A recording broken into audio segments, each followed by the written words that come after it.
Hello friends, Tanya here for Trinity Stamps, and today we're going to have some happy thoughts.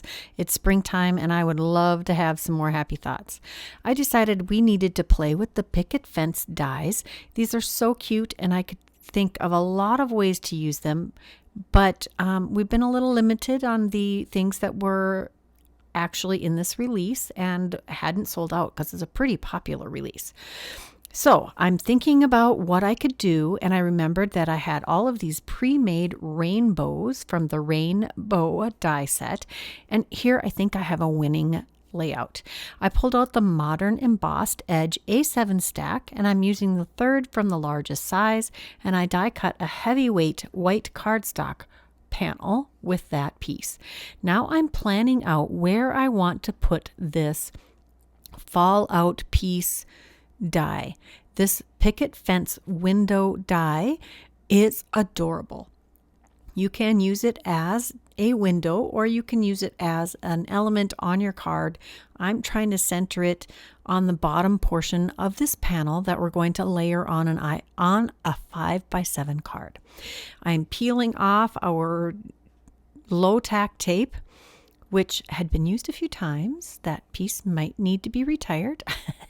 We'll flick out the extra pieces here and slide the end of this beautiful rainbow die cut assembled piece. I had created this rainbow with some glitter cardstock in a previous video, and I'll try to link that up above here.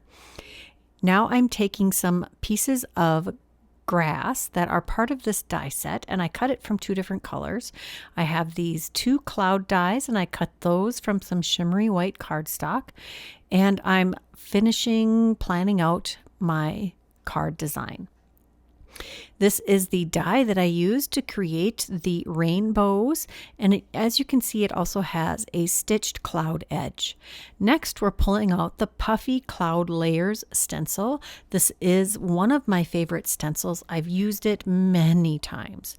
We're pulling out the Blending Buddy and some tumbled glass Distress ink. This is not the Distress Oxide, this is the Distress ink. And I am using it to add some cloud stenciling on this background panel for the front of the card. I'm starting on the stencil and going off of it to try to diffuse this really light blue color. I just want this to be fairly subtle. And if you're worried about adding too much ink immediately, the center of the card is going to be covered by the rainbow. So I would suggest starting there, and then it won't matter quite so much. Now that I have all of the cloud layers stenciled, we're going to work on adhering our panel to the front of the card. I do need a little extra height for that rainbow to slip under the picket fence, so I added 2 layers of scrap white cardstock to the back of that, and I just glued different pieces of it, and we're going to adhere that right to the front of our heavyweight white cardstock 5x7 card base. Next, we're going to add some glue behind our rainbow and slip that into the picket fence area and line up the top edge with the top edge of the panel that we had just glued to our card base. Going well so far.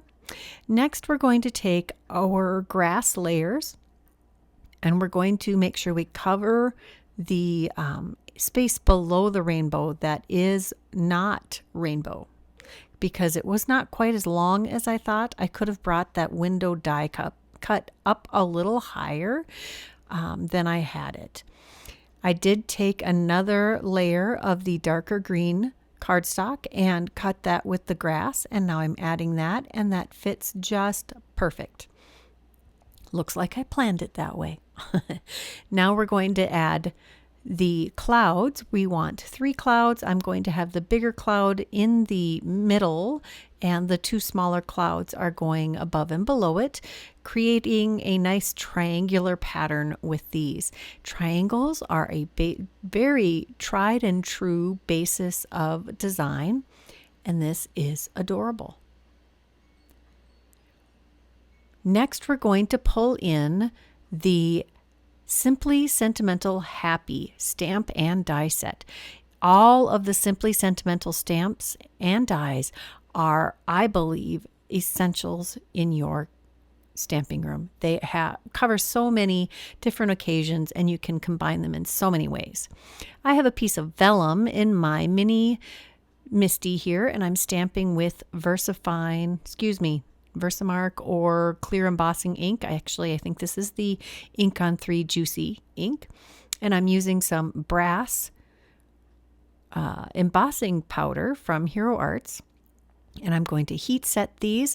I took 3 of the different happy stamps that have coordinating dies and stamped those and on vellum, and I think they're going to be the perfect touch on the front of our card. Here I'm making sure that that embossing folder is enough of a contrast for them to show up on the front of the card. I've die cut those with the coordinating dies. And now I'm just going to adhere those with little dots of glue just behind the embossing. And it seems to hide perfectly behind that. I'm just going to do that for each of these embossed and die cut happies. And you could make this say happy, happy, happy birthday, happy thoughts, happy day, happy celebration. You could customize that in any way. I think it just is so cute that the happies are flowing up with our rainbows. And that glittery rainbow, I still have, well, how many colors are there? Several. I have that many rainbows. Next, I took the Rainbow Reflections gems. Those are still available in the Trinity shop, and I'm adding those scattered along the outer edges of our rainbow on the front of the card. It just needed that extra bang. I tend to do these in groupings of 3s also.